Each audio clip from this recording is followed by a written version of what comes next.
Masibulele kuqala ba urhulumente esebenzile kule minyaka imbalwa idlulileyo kokhiwa isibhedlele esihle kangaka nesikhulu kangaka kubantu baseMbizana. Imbizana ke yenye yedolophana zalapha eEastern Cape ezinabantu abaninzi kakhulu. Sicinga uba sakwenza umahluko kakhulu uba abantu balapha bebesokola kufuneka behambe almost 2.5 hours besiya kwisibhedlele esikhulu esisemthatha xa befuna uncedo. Sizisa ke olu tshintsho apha singurhulumente kuba sifuna iinkonzo zezempilo ezikumgangatho ophezulu zifumaneke apha esibhedlele. Siqinisekile ngokwenza ngolo hlobo ubomi babantu balapha bawuguquka kakhulu.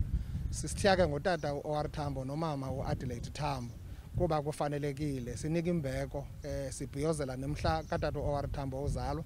Kodwa kuba siyazi uba utata u-OR Tambo enye into wazibangela uba azibandakanye nomzabalazo wenkululeko yabantu yayikukukhulula abantu not abaseMbizana qha but abantu base-South Africa nabantu bale continent yase-Afrika. Kufanelekile ke sicinga into yoba xa senza loo nto sinika uzuko nembeko kumntu ofana nayo kwindawo awayezalelwe kuyo.